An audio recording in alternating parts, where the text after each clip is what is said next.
आज के जमाने में इन युवाओं को सबको क्या चाहिए? शेयर मार्केट में लगाओ पैसा, जुआ खेल लो, रातों रात डबल चाहिए सबको। अरे भाई साहब, इस तरह बेईमानी का पैसा क्यों तुम डबल चाहते हो? मेहनत पे भरोसा नहीं है? तुम्हें डबल क्यों करना है पैसा? मेहनत करो तो डबल क्या 10 गुना भी होगा।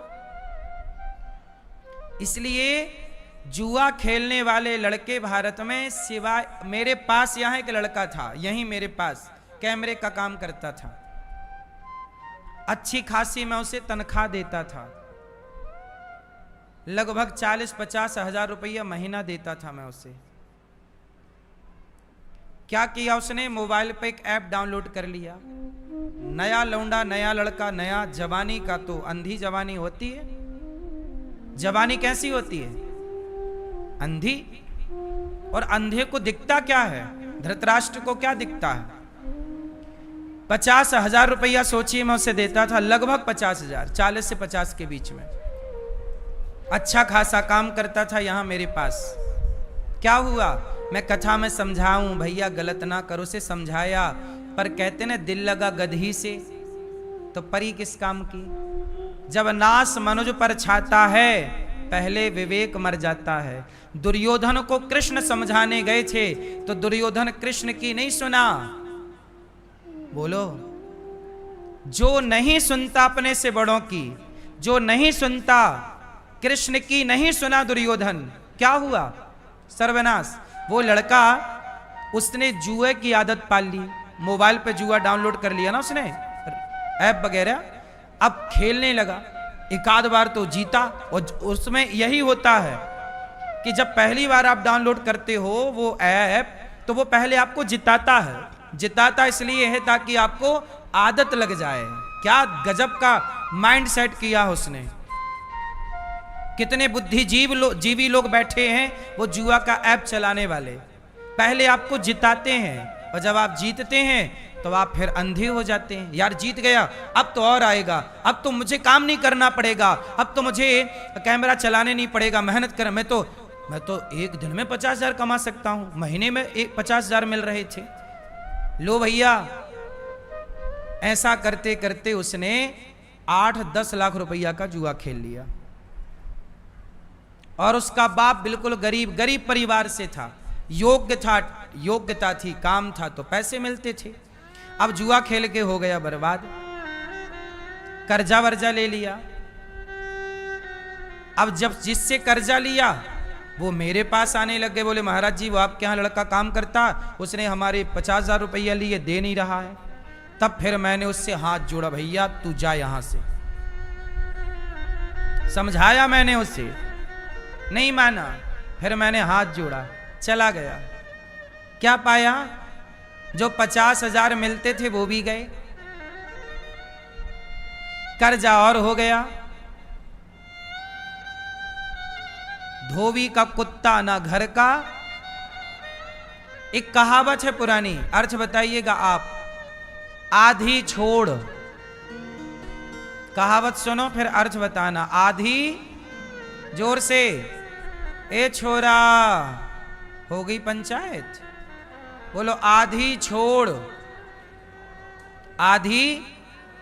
आधी छोड़ पूरी ध्यावे, आधी मिले ना पूरी पावे। ये पुरानी कहावत है। क्या मतलब है इसका बताओ जरा। आधी छोड़, आपने अपनी छोड़ पूरी ध्याई, मतलब ज्यादा चाहा तो ना ज्यादा के चक्कर में आधी छोड़ के गए थे, ना ज्यादा मिली और वो आधी भी हाथ से, ये मतलब है। इसका मतलब ये है आज भारत के 95% युवा बर्बाद हैं जुआ खेलकर। ये बात सही है कि गलत है? बोलो मेरी मां, जोर से सोचिए। मैं आज तक मैंने जुआ नहीं खेला, आज तक मैंने जुए में ना 1 रुपए जीतने की कोशिश की, ना हारने की कोशिश की। मैं भी तो शेयर बाजार में जा सकता हूं, मैं नहीं जाता। मुझे मेरी मेहनत पे ज्यादा, आपको शेयर बाजार पे ज्यादा भरोसा है, मुझे मेरी मेहनत पर ज्यादा भरोसा है। जिसे खुद पर भरोसा ना हो वो सफल नहीं होता मेरी मां। कोई तुक्का से 2-4% लोगों का हो गया तो आप 4% लोगों को देखेंगे तो आप बर्बाद। सबके साथ तुक्का नहीं हो सकता ना भाई। किसी का शेयर बाजार से काम बन गया तो एक का बना, पर 99 तो नहीं बना। जिनका नहीं बना उनको भी तो देखो, उनमें तुम उस एक में सम्मिलित होगे कि नहीं, पर उस 99 में जरूर सम्मिलित हो जाओगे। सही है कि गलत है? इसलिए भैया मेहनत करो, पसीना बहाना सीखो, बुद्धि चलाना सीखो। जुआ सट्टा बहुत समय से चला आ रहा है। आप लोग खेलते हो जुआ मोबाइल पर? ये भैया तो खेलते हैं, ये वाले। सही बताओ, खेलते तो हो, झूठ ना बोलो, और हारे भी हो। अब हमसे ना छिपाओ। क्यों जी, बात सही है? अब ये लड़के हैं, जिस उम्र में इन्हें मन लगा के काम करना चाहिए, मन लगा के अपने लिए एक अच्छी बेहतर प्लानिंग करनी चाहिए। उस समय ये लोग कहां फंस गए? गलत लाइन में। अब इनको उस लाइन से निकाल पाना भी बड़ा कठिन है, क्योंकि आज के लड़के अपने से ज्यादा होशियार किसी को समझते भी नहीं। वो ये समझते हैं कि जी हम ज्यादा बुद्धिमान हैं, तुम हमें क्या ज्ञान दोगे। बात सही है? इसलिए कहता हूं कि व्यक्ति को नुकसान कौन देता है? लोभ। यदि आपके लोभ है, पाप का बाप कौन है? पाप के पिताजी का नाम क्या है? लोभ। इस धरती का हर पाप लोभ से स्टार्ट होता है। लोभ ही ना हो आपके अंदर, भाई मेरे अंदर लोभ नहीं है तो मैं शेयर मार्केट, मैं जुआ नहीं खेलता, वरना मैं भी मोबाइल पे डाउनलोड कर लूं, मैं भी आपकी तरह बैठे बैठे 10-20 हजार रुपये रोज कमाऊं, पर मुझे नहीं कमाना। यदि सारे लोग जुए से 10-20 हजार रुपया रोज कमा सकें तो फिर क्यों ऑफिस जाते हैं? बंद करो सारे ऑफिस। ये सेना के लोग काहे वहां छाती पर गोली खा रहे हैं? घर बैठे जुआ खेल के 20 हजार रुपया रोज कमाए, कहां 50 हजार की नौकरी कर रहे हैं? फिर पुलिस वाले काहे दिन भर दोपहरी में पानी और पसीना बहा रहे हैं, खून बहा रहे हैं अपना? सबना मोबाइल पे ऐप डाउनलोड करें और सबना करोड़पति बन जाए भैया। फिर काहे पुलिस वाले नौकरी कर रहे हैं, काहे सेना वाले नौकरी कर रहे हैं? क्या जरूरत है वहां गोली खाने की छाती पे? एसी लगाओ, घर पे बैठो मस्त। यदि जुआ ही तुम्हें धन्ना सेठ बना सकता तो ये सब सेना वाले लोग जुआ ना खेलें? काहे सेना में गोली खा रहे हैं? सही है कि गलत है? फिर ये मजदूर लोग काहे वो दिन भर माटी खोदते हैं? ना मोबाइल पे जुआ खेलना और धन्ना सेठ, जुआ धन्ना सेठ ही बनाए भैया तो तुम बन जाओ, हम बन जाएं, सब बन जाएं। फिर भारत की गरीबी तो दूर हो जानी चाहिए। फिर भारत में गरीबी क्यों रहे? क्यों भैया? यदि जुआ से लोग धन्ना सेठ बने तो भारत में गरीबी दूर हो जानी चाहिए। फिर बिहार में हमारी इतनी गरीबी है, छत्तीसगढ़ में हमारी इतनी गरीबी है, फिर ये गरीबियां दूर होनी चाहिए ना। सबके पक्के मकान होने चाहिए। लोग फूस की झोपड़ी में रहते हैं। झोपड़ी नहीं बनती छोटी सी, फूस की। फूस समझते हो? घास फूस पत्ता। बहुत स्थितियां खराब हैं तो घास फूस की झोपड़ियों में क्यों रहना? फिर महलों में रहो सब लोग। फिर क्या जरूरत है ये सब प्रपंच करने की? काहे ऑफिस जाना, समय पे बॉस की डांट सुनना, 4 ताने बॉस के सुनना? क्यों? सब जुआ खेलो, फिर क्या जरूरत है काम धाम करने की? कलयुग का वास कहां है? कलयुग का वास जुआ में है। द्यूतम, कलयुग का जुआ खेला कौरवों ने। दुर्योधन ने क्या खेला? जुआ। शकुनी ने क्या खेला? पासा फेंका ना, जुआ ही तो था। जुआ खेला शकुनी। और दुर्योधन और पांडवों ने उस जुआ के चक्कर में पत्नी की लाज लुट गई। बाजार यहां खड़े होके सभा में साड़ी उतार ली गई। पांडव लोग कुछ ना कर पाए क्योंकि बिक चुके थे। किससे? जुआ से। सारा राज्य चला गया। 12 साल का वनवास मिला पांडवों को। 1 वर्ष का अज्ञातवास मिला पांडवों को। किसके चक्कर में? जुआ के चक्कर में। ये समाज के लिए आंख खोलने की बात नहीं है। ये समाज के लिए आंख खोलने की बात है कि आपको किस तरह बचना चाहिए, वरना दुर्योधन इत्यादियों का देखो जुआ खेला सर्वनाश हो गया। धर्मराज युधिष्ठिर को नंगे पांव जंगल में डोलना पड़ा। इसलिए कलयुग का पहला ठिकाना जुआ। क्या है पहला स्थान? जोर से। तो आप में से कितने लोग खेलेंगे जुआ? खेलोगे? बोलो मेरी भाई, मेरी बहनों, मेरी मां। कलयुग का पहला ठिकाना जुआ। द्यूतम, दूसरा पानम। क्या है दूसरा ठिकाना? शराब। इसलिए शराब ना पीजिए। शराब पीते हैं आप लोग? मैया आप पीती हो? नहीं?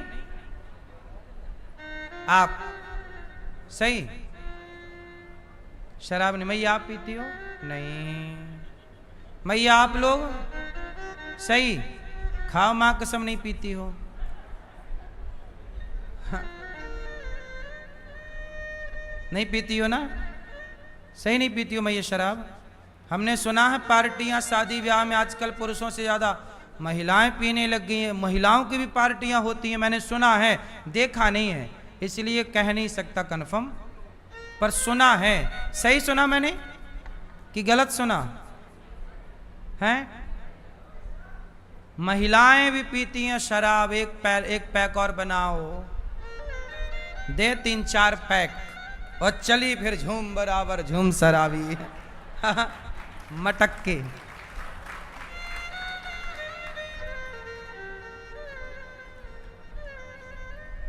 ये कलयुग का प्रभाव है पुरुषों पर, स्त्रियों पर। जिन स्त्रियों को पतिव्रता होना चाहिए वो स्त्रियां शराबी होने लग गई हैं। मैं एक टीवी न्यूज में गया, न्यूज चैनल पे, तो वहां मेरे से एक महिला भिड़ गई। बोली मैं शराब पीती हूं पर मैं शराबी नहीं हूं। सुना होगा वो आपने वीडियो। मैंने कहा लो, अब इतना घोर कलयुग आ गया है कि शराब पीने वाले को आप शराबी नहीं कह सकते। खुद कह रही है मैं पीती हूं, पर मेरे से बोल रही आप मुझे शराबी ना कहो। तो बताओ, शराब पीने वाले को शराबी ना कहें तो किसे शराबी कहें? हमें?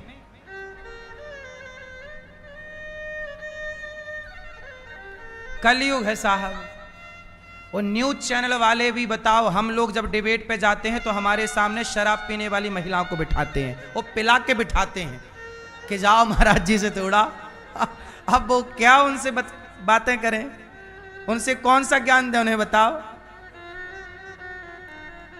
यही चल रहा है आजकल।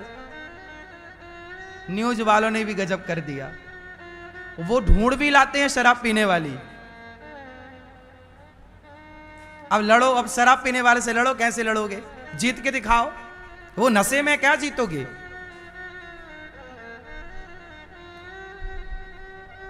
ऐसा है आज के जमाने में, लोग गलत को ही सही मान बैठे हैं। लोगों ने कांच को ही हीरा समझ लिया है और हीरा को कांच समझ लिया है।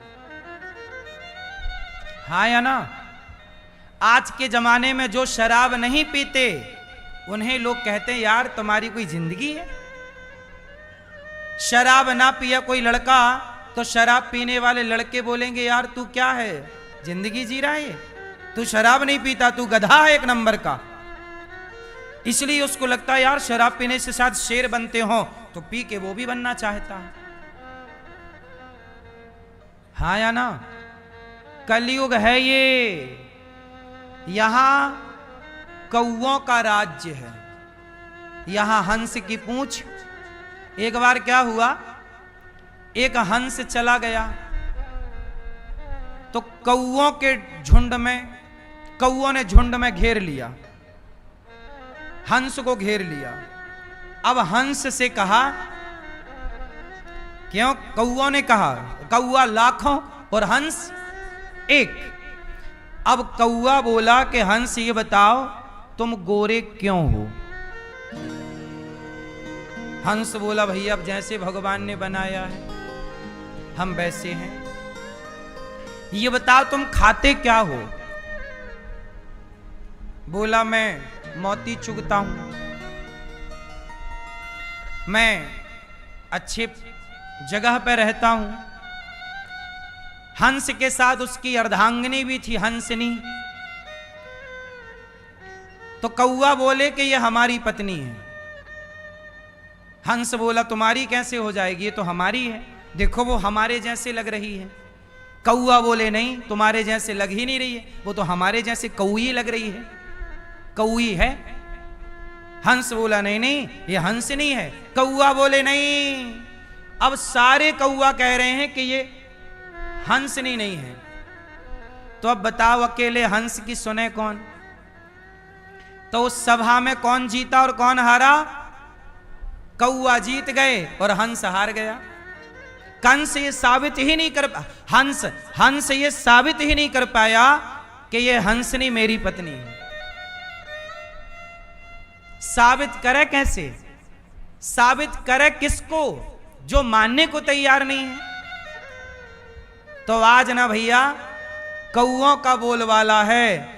हंस को लगा भैया इस कौआ के बीच में चुप ही रहना ही समझदारी है, इसलिए आज के युग में तो भैया चुप रहना ही समझदारी है। कहां कौओं के बीच में बोलो। यदि कौओं के बीच में बोलते हो तो वो आपको ही गलत कह देते हैं। अब जैसे मैं कहता हूं कि गाय माता है और गाय का गौमूत्र पिया जाता है तो न्यूज वाले मेरा मजाक उड़ाते वहां बिठा के, लेकिन अब मैं कौओं के बीच में करूं क्या? हंस की सुने कौन? तो फिर मैं चुप रहता हूं कि कौन कौआ से काऊ काऊ करे। जहां कौआ ही कौआ ढेर हो वहां हंस की चले कैसे? और कलयुग है, ये कौओं का जमाना, यह हंस का जमाना नहीं है।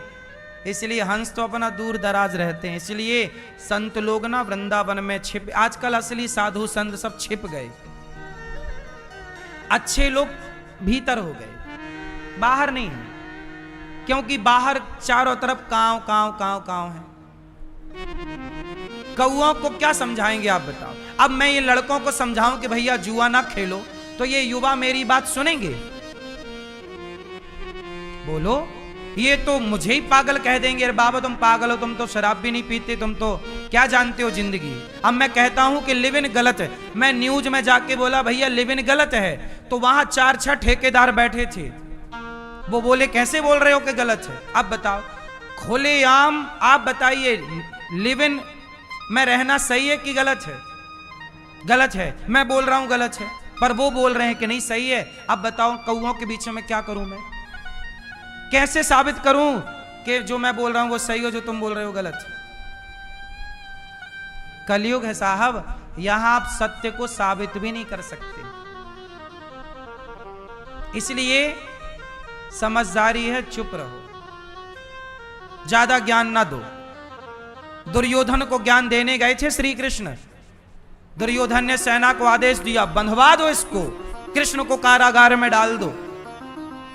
वो तो कृष्ण थे, तो विराट रूप दिखाया और दुर्योधन हिम्मत नहीं पड़ी।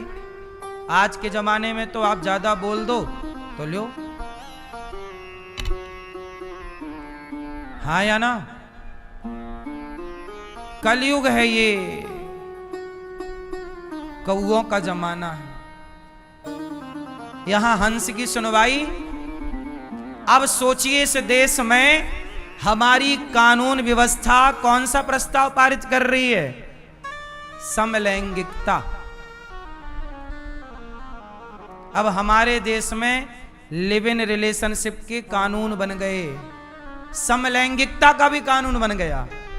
बोलो हाँ, कि लड़की लड़की से विवाह कर सकती है और लड़के लड़कों से विवाह कर सकते हैं। अब बताइए, अब ये बताओ कि इसका विरोध कौन करे? जो विरोध करे, अब कौओं की भीड़ में कहां हंस विरोध करे? अब इस देश में बताओ समलैंगिकता की जरूरत है इस धरती पे? क्या कौआ कौआ के साथ ब्याह करता है? पक्षी भी इतने अनपढ़ गंवार नहीं है जितना गंवार पना ये दुनिया के लोग दिखा रहे हैं।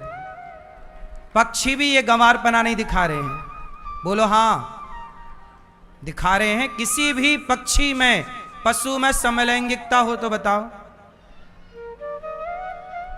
है? सुअर में देख लो, गधा में देख लो, तो क्या आज का इंसान सुअर और गधों से भी बदतर है? पर कानून तो बदतर बना दिए कि नहीं? अब करो आप विरोध।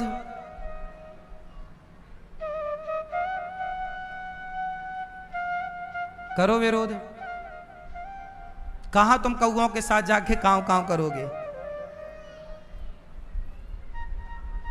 क्यों मैया, बात सही है?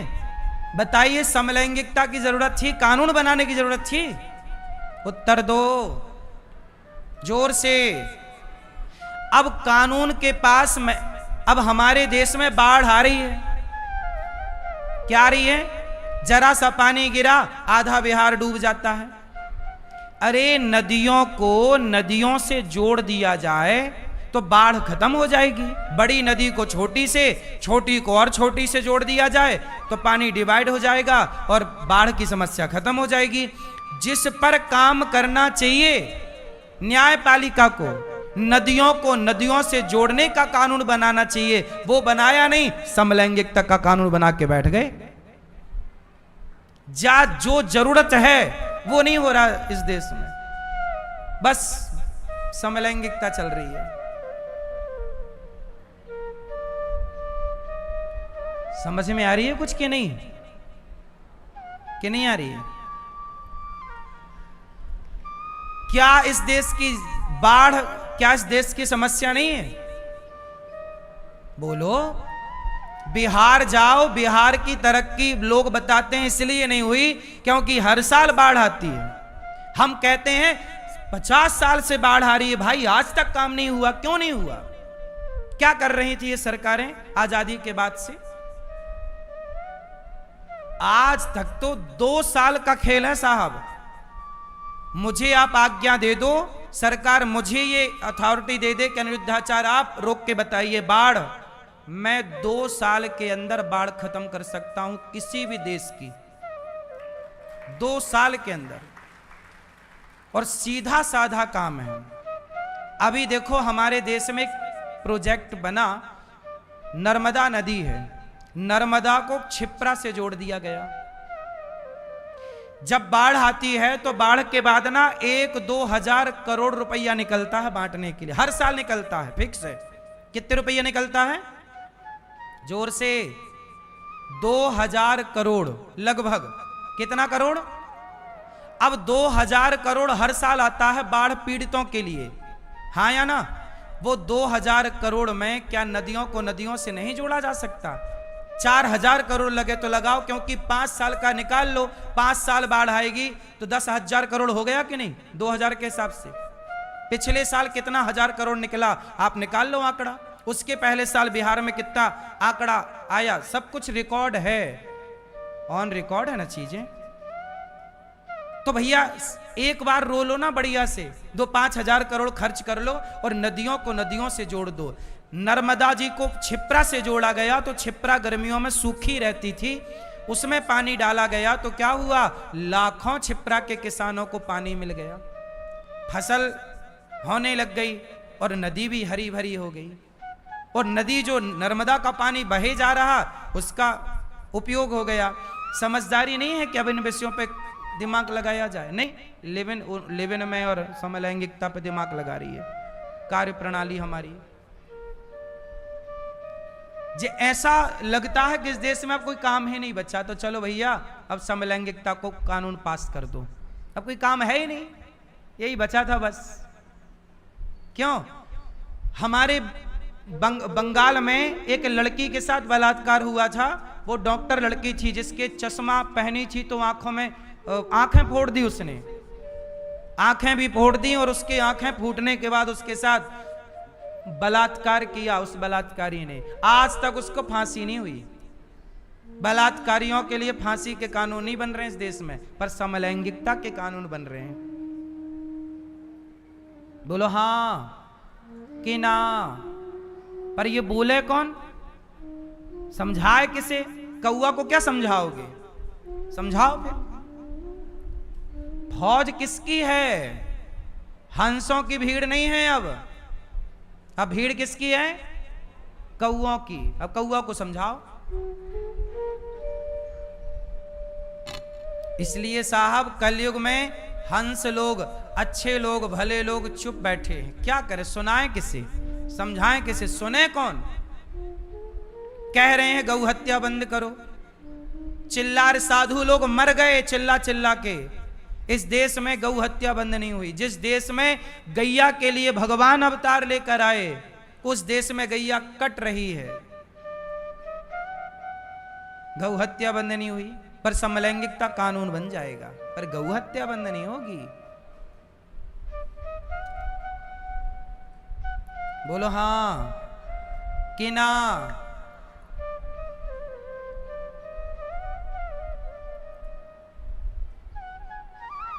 भगवान सुखदेव जी परीक्षित जी को कह रहे, वरी आने से ते प्रश्न। हे राजन, आपने बड़ा ही उत्तम प्रश्न किया है। आपने पूछा कलयुग द्यूतम, जुआ शराब, बचना शराब पीने से, वरना नाश होगा। द्यूतम पानम स्त्रिया, पराई नारी पर दृष्टि रखना पाप, और मांस खाना पाप। चोरी करना, चोरी से बेईमानी से कमाया हुआ धन कलयुग बैठेगा। इसलिए आजकल के लोगों की बुद्धियां भ्रष्ट हैं, क्योंकि चारों जो धन आप लोग कमा रहे हैं, चलो बताओ, जो धन आप लोग कमा रहे हैं वो धन ईमानदारी का है कि बेईमानी का है?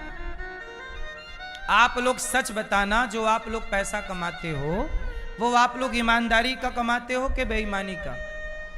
हैं? जितना प्रॉफिट लेना चाहिए उतना ही लेते हो कि डबल लेते हो?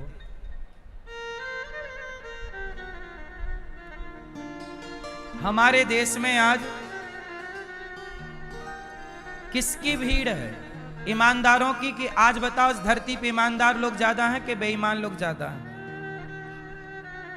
चावल में मिलावट हो रही है, आटे में मिलावट हो रही है, हल्दी में मिलावट हो रही है, दूध में मिलावट हो रही है, पनीर में मिलावट हो रही है, दही में मिलावट हो रही है, हर खाद्य पदार्थ में मिलावट हो रही है।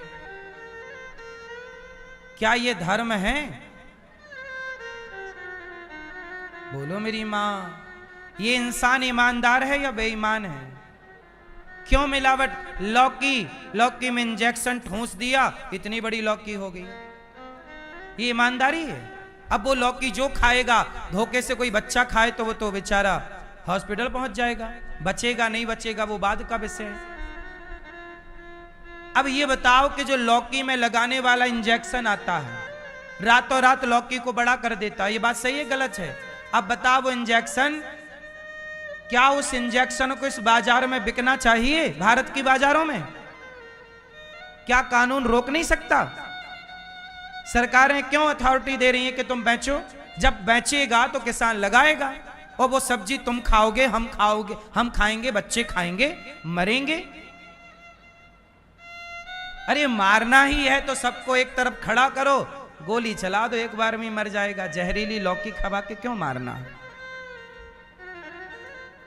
यदि इंसान चाहिए ही नहीं तो एक लाइन से खड़ा करो सबको, गोली मार दो सबको, एक बार में मर जाएंगे सब। ये जहरीली लौकी खिला के क्यों मारते हो? क्या सरकारों को बंद नहीं करना चाहिए इंजेक्शन? बोलो। कौन? मैं बेच रहा हूं बाजार में कि मैं बना रहा हूं, मेरे घर पे बन रहा है? क्या पता नहीं है सरकारों को ये सब काम हो रहा है इस देश में? किसानों को वो इंजेक्शन मिल कहां से रहा है? क्यों बिक रहा है बाजार में? क्या इसके लिए कानून बनाने की जरूरत नहीं है कि बाजारों में आप क्या बेच सकते हैं और क्या नहीं बेच सकते? बस समलैंगिकता का कानून बनेगा, पर ये बुराइयां रुकेंगी नहीं समाज से। अच्छा ये बताओ, सच बताना, क्या ये सारा गलत जो हो रहा है, क्या ये सरकारों के संज्ञान में नहीं है? इसका मतलब कौन चाहता है कि जहरीली लौकी खाएं आप? क्यों चाहती है? क्यों नहीं रोकथाम है? आप जो भी खा रहे हैं वो मिलावटी है। दवाइयां तक मिलावटी बिक रही हैं बाजार में। कोरोना के टाइम पर एक इंजेक्शन की बड़ी शॉर्टेज थी, तो वो इंजेक्शन बाजार में नकली आ गया था। इसलिए हम कहते हैं अपने बच्चों को ईमानदार बनाओ। ईमानदारी से पैसा कमाना। यदि तुम्हारे बच्चों को एक बार भी बेईमानी की आदत लग गई तो ये बेईमानी इस तरह कर डालेंगे कि ये तुम्हारे, आजकल पता है क्या होता है, लोगों को किडनैप करके उनकी किडनियां बेच दी जाती हैं। अब बताइए क्या है ये? लालच इस तरह बढ़ गया कि आदमी आदमी का सौदागर बन गया। बोलो हाँ। अब बताइए, मानवता को मानवता से ही खतरा, मनुष्यों से ही मनुष्यों को खतरा हो गया कि नहीं? आजकल खतरा किससे है? पहले शेर से खतरा था, शेर ना आ जाए। पहले चीता से खतरा था, चीता ना आ जाए। भेड़िया से खतरा था, भेड़िया ना आ जाए। पर आजकल तो तुम्हारे गली में 10 भेड़िया रहते हैं, नहीं रहते? चारों तरफ भेड़िया हैं। ये बहन बेटियां मिल जाएं तो भेड़िया नोच के खा जाएं। ये सब कब रुकेगा? जब आप अपने बच्चों को धर्म का पाठ पढ़ाएंगे कि धर्म क्या है बेटा। क्या किसी को परेशान करना धर्म है? धर्म का पाठ पढ़ो, वरना आप भेड़िया बन जाओगे एक दिन। आज इंसान नहीं रहे, इंसानों के रूप में भेड़िया ही तो हैं जो देश को लूट रहे हैं, बर्बाद कर रखा है देश को। जिन मुद्दों पर बात होनी चाहिए, जिन विषयों पर बात होना चाहिए, अब हमारी देश की मीडिया भी क्या नदियों को नदियों से जोड़ने पर कोई डिबेट करती है कि चलो भाई आज की डिबेट नदियों को नदियों से जोड़ो तो क्या फायदा? कोई बात चर्चा होती है? कोई नहीं करता इस देश में अच्छी बातें। इसलिए शुकदेव जी कहते, निद्रया ह्रियते नक्तम व्यवायेन च वावयः दिवाचार्थे हया राजन कुटुंब भरणे नवा। शुकदेव जी कहते हैं, राजन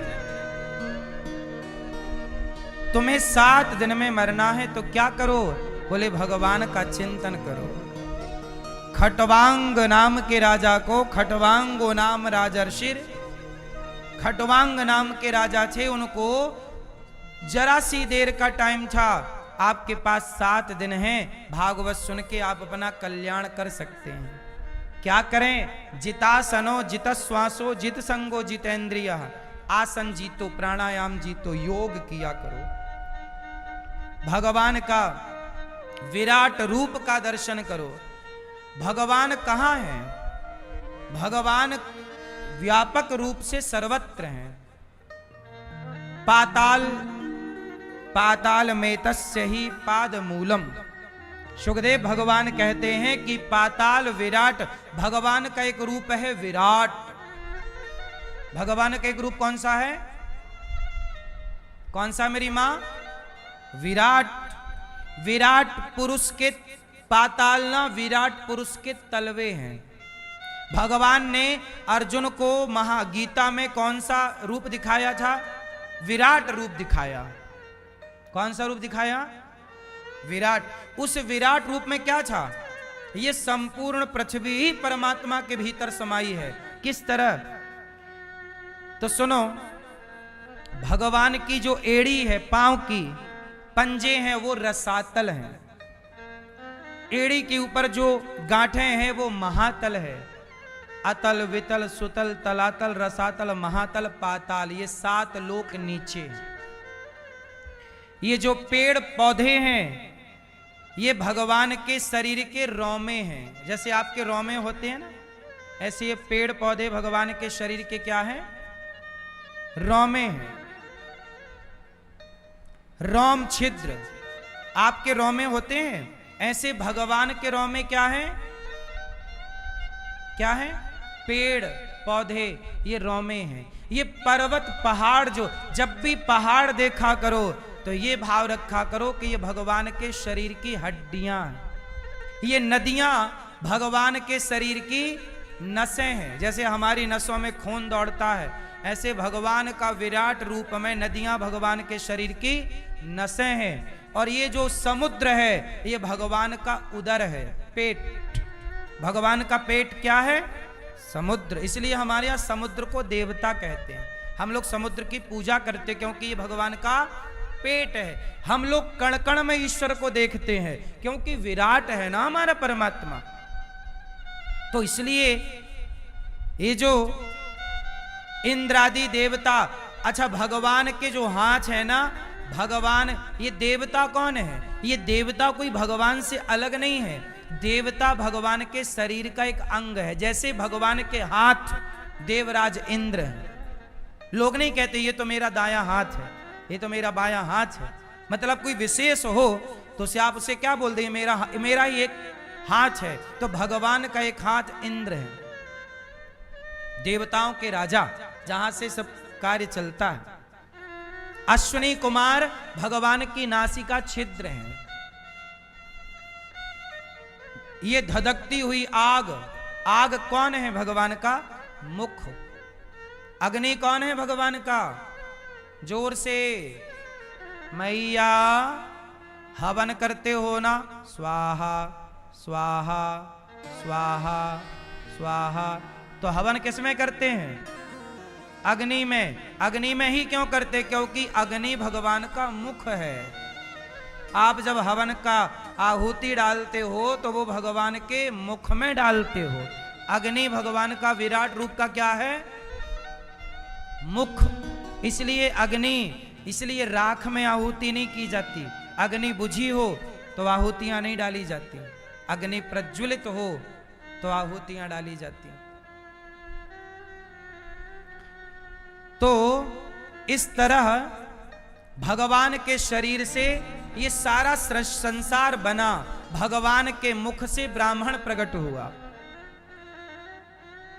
भगवान की भुजा से क्षत्रिय प्रकट हुआ, भगवान की जंघा से वैश्य प्रकट हुआ और भगवान के चरण से शूद्र प्रकट हुआ।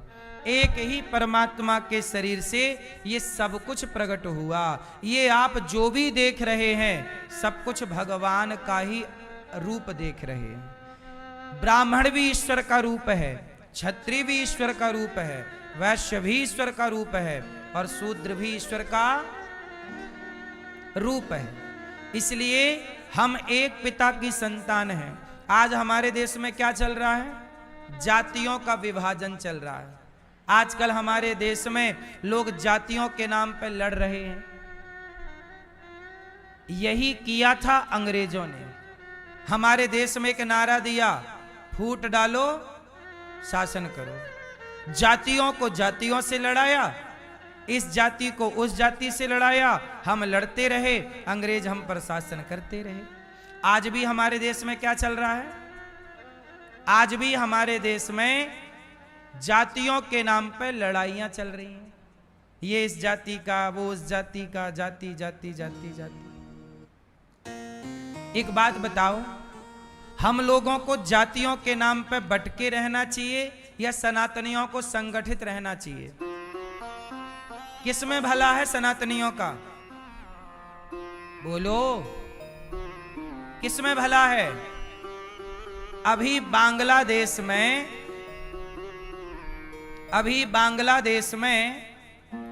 जब हिंदुओं का कत्लेआम हुआ, नरसंहार हुआ, तो क्या वहां जातियां पूछ करके हिंदुओं को मारा गया क्या? केवल हिंदू था मार दिया, ब्राह्मण था, क्षत्रिय था, वैश्य था, शूद्र था। उन बांग्लादेश के मुसलमानों को इससे कोई मतलब नहीं कि तुम ब्राह्मण हो, कि क्षत्रिय हो, कि वैश्य हो, कि शूद्र, बस तुम हिंदू हो, तुम्हें मारा जाएगा। अब ये भारत के हिंदुओं को पता नहीं कब अक्ल आएगी और कब ये संगठित होके रहेंगे। हमारे देश में देखो बड़े बड़े नेता लोग जातियों का जहर घोलते हैं, हाँ या ना? जातियों के नाम पर राजनीति होती है इस देश में। जातियां व्यवस्था के लिए बनी थी। भगवान ने जब ये संसार बनाया तो संसार की व्यवस्था कैसे बनेगी? तब उसके लिए भगवान ने 4 लोगों को प्रकट किया, ब्राह्मण को, क्षत्रिय को, वैश्य को और शूद्र को। ये 4 कौन है? कोई ब्राह्मण नहीं होता, कोई क्षत्रिय नहीं होता, कोई वैश्य और कोई शूद्र नहीं होता। ये व्यवस्था के लिए 4 वर्ण बनाए गए थे। आजकल हमारे देश की मीडिया बोली मैं वर्ण व्यवस्था नहीं मानती। हमारे देश के बुद्धिजीवी लोग, कुछ नेता और हमारे देश का मीडिया कहता है कि जी हम वर्ण व्यवस्था नहीं मानते। क्या नहीं मानते? बोलो। वर्ण व्यवस्था। ये वर्ण व्यवस्था क्या है? ब्राह्मण, क्षत्रिय, वैश्य, शूद्र। बताओ इन 4 को भगवान ने लड़ने के लिए भेजा है या चारों मिलजुल के इस देश को आगे ले जाओ इसके लिए भेजा है? खुश रहो, प्रसन्न रहो, हंसो, हंसाओ, आंसू पोंछो, किसके लिए भेजा है? ये 4 काहे बनाए बताओ जरा। ब्राह्मण क्यों बनाए परमात्मा ने? बोलो। क्षत्रिय क्यों बनाए ईश्वर ने? अच्छा बताओ ये ईश्वर ने जो 4 बनाए सही बनाए कि गलत बनाए? बोलो। ईश्वर ने गलत बना दिया? सही बनाया गलत बनाया? बताओ ब्राह्मण को भगवान ने क्यों बनाया? उत्तर दो। ब्राह्मण को बनाया कि तुम जाओ तपस्वी बनो, तपस्या करो, पढ़ो और पढ़ाओ। ब्राह्मण का काम था पढ़ाना, इसलिए अर्जुन को पढ़ाने वाले ब्राह्मण थे गुरु द्रोणाचार्य। भगवान श्री कृष्ण को पढ़ाने वाले ब्राह्मण थे सांदीपनि और गर्गाचार्य जी। भगवान राम को पढ़ाने वाले ब्राह्मण थे वशिष्ठ जी। इस धरती पर शिवाजी, चंद्रगुप्त मौर्य को पढ़ाने वाले कौन है? चाणक्य हैं। आप देख लो इतिहास के पन्नों में पढ़ाने का काम ब्राह्मण का था। और ब्राह्मण कोई शुल्क लेकर नहीं, सदा शिक्षा को निःशुल्क बांटता था समाज को। वशिष्ठ जी ने कितना शुल्क लिया था राम से? बताओ। ब्राह्मण का काम है पढ़ाना और वो पढ़ाता रहा। जब तक ब्राह्मण पढ़ाता रहा तो सम्राट बनते रहे इस धरती पर और व्यवस्थाएं चलती रही। जब से ब्राह्मणों ने पढ़ाना छोड़ा, अब सरकार तय करती है कौन पढ़ाएगा कौन नहीं पढ़ाएगा। तो फिर अब देखो व्यवस्थाएं। जब तक ब्राह्मण पढ़ाता रहा तब तक बेटा अपने माँ बाप को भगवान मान के पूजता रहा। मातृ देवो भव, पितृ देवो भव। जब से ब्राह्मणों ने पढ़ाना छोड़ा तब से बेटा अपने बाप को छोड़ के वृद्धाश्रम भाग रहे हैं और माँ बाप के प्रति कितना गलत व्यवहार कर रहे हैं बच्चे लोग। कुछ % देख रहे हैं समाज में। इसलिए ब्राह्मण को क्यों बनाया? शिक्षा। वेद बचे, पुराण बचे, गीता बने, गीता बचे। आप बताओ इस देश में ब्राह्मण, आजकल ना बहुत लोग ब्राह्मणों से नफरत कर रहे हैं। अभी आपने देखा ब्राह्मणों के प्रति कितना जहर कुछ लोग घोल रहे हैं। सारे ब्राह्मणों को यदि धरती से हटा दिया गया, एक बात जरा ध्यान से सुनने की है, इस धरती से सारे ब्राह्मणों को हटा दिया जाए तो बताओ गीता रह जाएगी? वेद रह जाएंगे? आज इस धरती पर यदि वेद किसी को याद हैं तो किसे याद है? गीता। या गीता तो तुम सबके घर में गीता की पुस्तक है, कर लो ना याद, कर लो गीता के श्लोकों का सीधा सीधा सही सही अर्थ। नेताओं ने अभी कुछ दिन पहले एक चौपाई पर बवाल मचा दिया। नेताओं ने बोले तुलसीदास जी ने गलत लिखा है, ढोल गवार शूद्र पशु नारी सकल ताड़ना के अधिकारी। यह चौपाई जो सुंदरकांड में है, बोले ये गलत है। किसने बोला? नेताओं ने बोला, संसद में बोला कि ये चौपाई गलत है। अब सोचो कि ब्राह्मण ना होते इस धरती पर तो वो चौपाई का सही अर्थ कौन करता? अरे ढोल गवार शूद्र पशु नारी सकल ताड़ना। वहां ताड़ना शब्द का अर्थ मारना नहीं है, ताड़ना शब्द का अर्थ देखना है। अब इतना सा एक चौपाई का अर्थ ये नेता लोग सही नहीं कर पाए तो ये वेद पुराणों का क्या अर्थ कर पाएंगे? यदि ब्राह्मण ना हो तो कौन सही अर्थ करके देगा? ये तो अर्थ का अनर्थ कर डालेंगे। इसलिए धरती पर ब्राह्मणों का होना जरूरी है या नहीं? और आपको एक बात बताऊं, भारत में सबसे कम किस जाति के लोग हैं? क्या आकलन है आपका पता है? सर्वे देखा आप लोगों ने? भारत में सबसे कम सिर्फ 2% लगभग, जो मैंने पुराना सर्वे पढ़ा देखा, लगभग 2% से भी कम ही ब्राह्मण है इस देश में। सबसे कम जनसंख्या इस देश में यदि किसी की है, इस धरती पर सबसे कम जनसंख्या वाला कोई है तो ब्राह्मण है। और उसी ब्राह्मण के दुश्मन देखो कितने लोग बन जाते हैं। आजकल सबको ब्राह्मण बनना है। अभी क्या हुआ, एक सज्जन अपनी जाति छिपा के पंडित जी बन के चले गए, उस चक्कर में बवाल हो गया। भाई आप अपनी जाति क्यों छिपा रहे हो? ईश्वर ने जो जाति में आपको जन्म दिया वो गर्व का विषय है ना। क्या रैदास जी ने अपनी जाति छिपाई? वो तो रैदास जी होके भी इतने श्रेष्ठ कर्म किए कि बड़े बड़े ब्राह्मण भी उनको प्रणाम करते हैं। जाति छिपा के क्या पाओगे? क्या आपकी जाति इतनी बुरी है कि उसे छिपाना पड़े? नहीं साहब, ईश्वर ने जो बनाया है वो गलत तो नहीं बनाया होगा। सबको क्या बनना है आजकल? सबको ब्राह्मण बनना है। ब्राह्मण ईश्वर ने जब बनाया है तो जिम्मेदारी दे के भेजा है। ब्राह्मणों की बड़ी जिम्मेदारी है। इसलिए भगवान ने क्षत्रिय बनाए। क्षत्रियों की जिम्मेदारी तलवार उठाओ, राष्ट्र की रक्षा करो। सबको भगवान ने काम दिया। वैश्यों को काम दिया बिजनेस करो, पैसा लाओ, देश को मजबूत करो। शूद्रों को काम दिया कि आप लोग सब किस तरह से काम करो। तलवार चलाएगा क्षत्रिय, पर तलवार बनाएगा लोहार। घड़े से पानी सब पिएंगे, पर वो घड़ा बनाएगा कुम्हार। तो हमारे यहां शूद्रों को काम बांट दिया।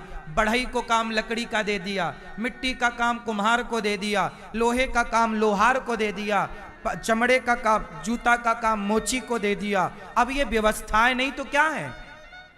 इस इतने बड़े संसार को चलाना है तो व्यवस्था तो बनानी पड़ेगी ना साहब।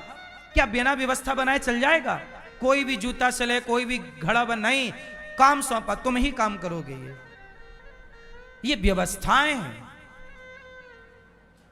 लेकिन अब क्या चल रहा है? लोग अपनी जातियां छिपा रहे हैं। क्यों छिपा रहे हो भाई? जातियां मत छिपाओ। जहां हो वहां आप अच्छे हो। आपकी जाति का अच्छा देखो, ब्राह्मण कभी नहीं छिपाता। कुछ लोग क्या कहते हैं कि अरे वेद पुराण तो ब्राह्मणों ने लिख दिया। ये आरोप ब्राह्मणों पे लगाते हैं कि नहीं लोग? अरे बोले पंडितों ने लिख दिया वेद पुराण, अपने अपने हिसाब का लिख दिया। अच्छा एक बात बताओ, राम जी ब्राह्मण हैं या क्षत्रिय? जोर से, जोर से। यदि ब्राह्मणों ने ही वेद पुराण लिखे होते तो राम को क्षत्रिय क्यों लिखा होता? राम को ब्राह्मण ना लिख दिया होता कि राम ब्राह्मण थे? अपनी जाति का बना दिया होता, पर नहीं, राम जिस जाति के हैं उस जाति में राम क्षत्रिय हैं, लेकिन ब्राह्मण उस राम को अपने माथे पे रखते हैं। ये ना ब्राह्मण थोड़ी कहता है नहीं हम केवल ब्राह्मण की पूजा करेंगे, नहीं, ब्राह्मण ब्राह्मणों की पूजा नहीं, क्षत्रियों की पूजा। राम क्षत्रिय है। भगवान श्री कृष्ण चंद्रवंशी है, यदुवंशी है। बताइए ब्राह्मण वो कृष्ण की पूजा कर रहे हैं कि नहीं? यदि ब्राह्मण ही वेद पुराण लिखे होते तो कृष्ण को भी ब्राह्मण ना लिख दिया होता कि कृष्ण ब्राह्मण थे? बोलो। लेकिन ब्राह्मणों ने जैसा था वैसा स्वीकार किया। और ब्राह्मण, बताइए ब्राह्मण किसकी पूजा करते हैं? हम ब्राह्मण हैं, किसकी पूजा करते हैं? हम राम की पूजा करते हैं, राम क्षत्रिय हैं। हम कृष्ण की पूजा करते हैं। भगवान श्री कृष्ण यदुवंश हैं, यदुवंशी हैं, है ना, चंद्रवंशी हैं, पूजा करते हैं। बोलो हाँ, बताओ। और आजकल लोग क्या कह रहे हैं? बोले कृष्ण तो हमारी जाति के हैं। तो क्या भैया कृष्ण केवल तुम्हारे हैं? अब हमारे देश में ये डिबेट हो रही है न्यूज चैनलों पे कि नहीं? कुछ लोग कह रहे हैं कृष्ण तो हमारी जाति के हैं। बोलो हाँ, तो भैया केवल कृष्ण तुम्हारे हैं, दूसरों के नहीं है। अब आज के युग में अब भगवान को भी बांटने लग गए कि ये हमारे हैं, ये तुम्हारे नहीं है। अरे भैया भगवान सबके हैं। भगवान को जातियों के बंधन में ना रखो। अभी तक नेता लोग जातियों में थे, अब नेताओं ने अपनी राजनीति में भगवान को भी घसीट लिया कि भगवान भी ये हमारी जाति के हैं और ये हमारी जाति के नहीं है। क्या ये इससे देश का भला होगा? उत्तर दो मेरी मां। देश का भला किससे होगा? संगठित रहो सनातनियों। ब्राह्मण सबसे पहले अंतरिक्ष में जाने वाला वो ब्राह्मण था जिससे इंदिरा गांधी ने बात की थी अंतरिक्ष से।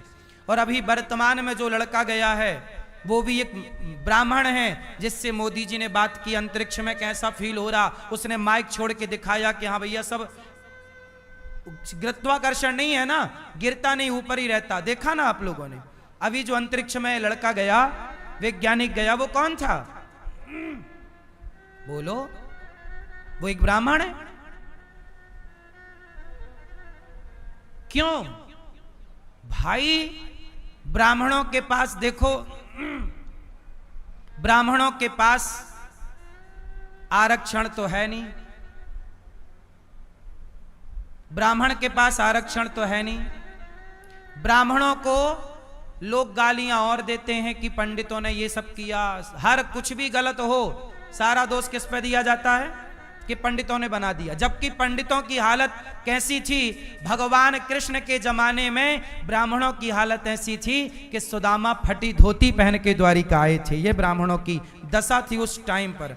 तो जब ब्राह्मणों की दशा भीख मांगने की थी द्वापर में, तो वो ब्राह्मण क्या खेल रचाएगा बताओ? वो तो भीख मांग के ना पेट भर रहा है।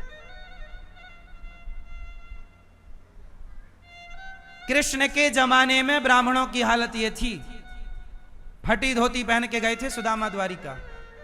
बोलो हाँ। और आज वो ब्राह्मणों पर आरोप लगाया जाता है कि ब्राह्मणों ने ये सब कर दिया। ब्राह्मणों ने इस देश को बचाया है। ब्राह्मणों ने, देखो बात सबकी है, ब्राह्मण क्षत्रिय वैश्य शूद्र, मैं सबकी बात करूं, हम सब एक हैं। लेकिन ब्राह्मणों पर आज बहुत सारे लोग उंगलियां उठा रहे हैं कि नहीं? ऐसा लगता है समाज ब्राह्मणों की दुश्मन होती जा रही है। हम तो कहते हैं यदि ऐसा ही नफरत है, सारे ब्राह्मणों को खड़ा करके गोली क्यों नहीं मार देते? खत्म ना रहेगा ब्राह्मण, ना बजेगी बांसुरी, ना रहेगा बांस, ना। जब इतनी नफरत है तो सीधा खड़ा करके सीधा खत्म ही कर दो। बच्चों को मार दो, ब्राह्मणों की पत्नियों को, सबको मार डालो। हाँ या ना? ब्राह्मण जबकि भीख मांगता है, भीख मांग के खाता, उसमें भी लोग आरोप प्रत्यारोप लगाते। जबकि ब्राह्मण इस धरती पर पहला फांसी पर लटकने वाला बच्चा कौन था? वो ब्राह्मण था, मंगल पांडे। देख लो इतिहास उठा के, आजादी के लिए फांसी पर लटकने वाला वो पहला फांसी की सजा पाने वाला इस देश की आजादी के लिए ब्राह्मण था। क्या ब्राह्मणों का कुछ भी योगदान नहीं इस देश में और समाज में? अरे ब्राह्मण ना होते तो आज संस्कार जिंदा ना हो। संस्कारों की बातें व्यासपीठ से ही कही जाती है, वरना बॉलीवुड के लोग तो तुम्हारे बच्चे को गुटखा खिलाना सिखा रहे हैं, दाने दाने में केसर का दम। जीना अगर जरूरी है तो पीना बहुत जरूरी है। बॉलीवुड के द्वारा शराब का प्रचार हो रहा है कि नहीं? बोलो जोर से। ब्राह्मण कहता है भैया शराब ना पियो। इसलिए प्रेम पूर्वक ना, हम जातियां जो बनी थी ब्राह्मण क्षत्रिय वैश्य कोई जाति नहीं है। जैसे आम होता है, आम कितने प्रकार का होता है? दशहरी, चौसा और कलमी और दशहरी, लंगड़ा। ये आम तो एक है पर आम के प्रकार बहुत हैं। उसी प्रकार मनुष्य 4 प्रकार के होते हैं। ब्राह्मण प्रकार का, क्षत्रिय प्रकार का, वैश्य, शूद्र। ये 4 जातियां भगवान ने बनाई थी व्यवस्था के लिए, लड़ने के लिए नहीं। यदि हम आपस में मिलकर लड़ गए तो लड़के गवा देंगे इस देश को। इसलिए हम मिलके चलें, लड़े ना। कितने लोग मेरी बात से सहमत हैं कि हम जातियों में रहें अपनी अपनी जाति? और मैं आप सबसे कहता हूं कोई भी जाति छोटी नहीं है, कोई भी जाति बड़ी नहीं है। हर जाति के लोगों को गले लगाना चाहिए। ये दास अनिरुद्ध, मैं केवल ये बातें कह नहीं रहा हूं। गौरी गोपाल आश्रम में मैं सभी माओं को गले लगाता हूं। यहां ब्राह्मण माता भी रहती है, क्षत्रिय माता भी रहती है, वैश्य माता भी रहती है और शूद्र माता भी। मैं सबके पांव दबाता हूं। गौरी गोपाल रसोई चलती है, यहां सबको भोजन मिलता है। ब्राह्मण हो, क्षत्रिय हो, वैश्य हो या शूद्र हो, किसी से जाति नहीं पूछी जाती। लोग केवल राजनीति करते हैं, हम धरा पे उतर के समाज को एक करने का काम करते हैं। हम तो राजनीति नहीं कर रहे हैं, हम तो समाज में एक भाईचारा की स्थापना कर रहे हैं कि भाई मिलके रहो, आपस में चलो। आप हमें मार दो, हम आपको मार दें, क्या पाएंगे? लड़ लो। लड़ाया था अंग्रेजों ने, क्या पा लिया तुमने? 200 साल गुलाम रहे, सारा सोना लूट के ले गए। लड़ने में नुकसान होगा, तीसरा फायदा उठाएगा। अभी पाकिस्तान कोई अपना हो गया क्या जो तुम आपस में लड़ना शुरू कर दिए? तुम्हारे दुश्मन बहुत हैं साहब।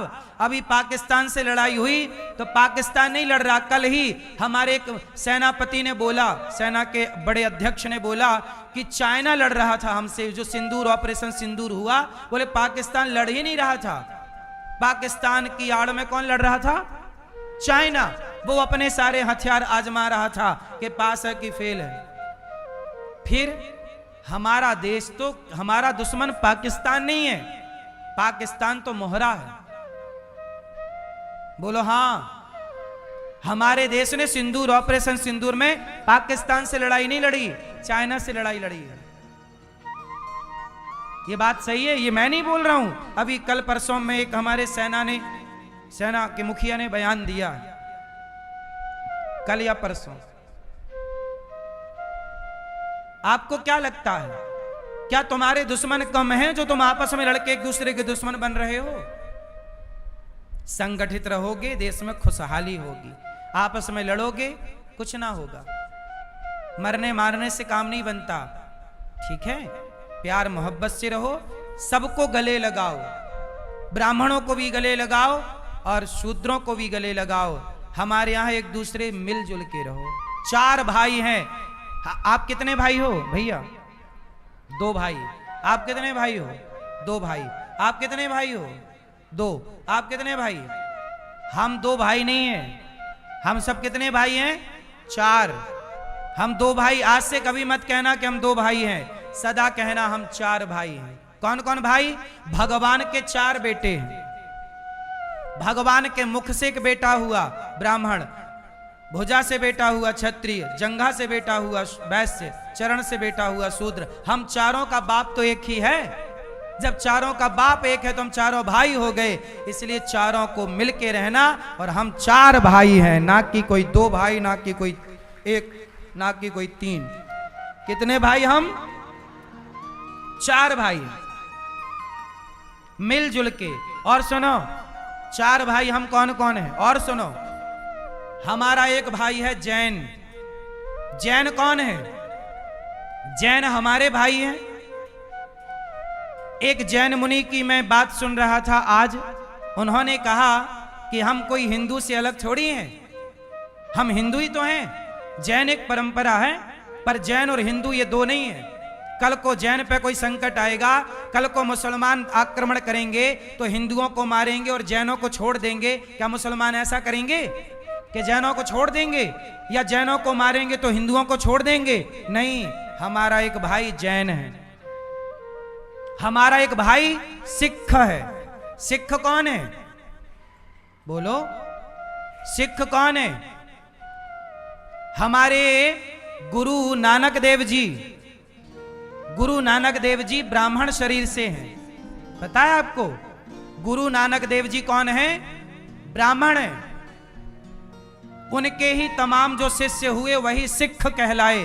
तो ये सिख लोग भी हमारे भाई हैं, कोई हमसे अलग थोड़ी है। यदि मुसलमानों का आक्रमण हुआ इस देश में तो क्या हिंदुओं को मारेंगे तो क्या सिखों को छोड़ देंगे? या सिखों को छोड़ देंगे तो क्या हिंदू को छोड़ देंगे तो सिखों को मारेंगे? या सिखों को मारेंगे तो हिंदुओं को छोड़ेंगे? अरे मुसलमान का दुश्मन हिंदू भी है और जैन भी है और सिख भी है। और चौथा भाई हमारा बौद्ध। चौथा भाई हमारा, बोलो, बौद्ध। हम 4 भाई हैं, बोलो हिंदू जोर से, जैन, सिख और बौद्ध। कितने भाई है? यदि ये चारों मिल गए तो क्या मजाल किसी की कोई भारत की तरफ देख ले। हम चारों बिखरे हैं आपस में, इसलिए कोई हमें ये कहता है, कोई हमें वो कहता है। भैया बताओ, हिंदू शब्द का अर्थ क्या होता है? हिंदू किसे कहते हैं? हमारे भैया बताएंगे। आप बताओ, हिंदू किसे कहते हैं?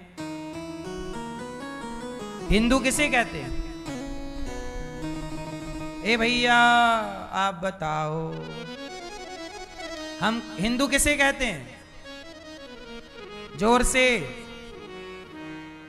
सुनो। हिंदू लिखो, कैसे लिखोगे? ही, हा में छुटी की मात्रा, आधा ना, और दा में छुटू की मात्रा, छोटी मात्रा।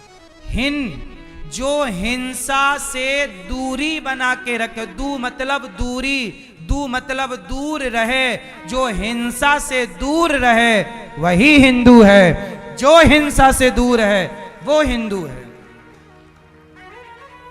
और जैन लोग हिंसा से दूर रहते हैं तो वो तो पक्के हिंदू हैं। जो हिंसा से दूर रहे वो कौन? हिंदू। ये हिंदू शब्द की परिभाषा है, व्याख्या है। हिंदू का मतलब कोई इंसान नहीं, हिंदू एक विचारधारा का नाम है। जिसकी विचारधारा हमसे मैच करती हो वो हिंदू है। हम गैया को माता माने, तुम भी गैया को माता मानो तो भाई हैं। हम गैया को माता माने, तुम मार के खा जाओ गैया को, तुम हमारे भाई नहीं हो सकते। तो बोलो भारत माता की, भारत माता की। जय हो। तो भारत के लोगों को लड़ झगड़ के रहना चाहिए कि प्यार से?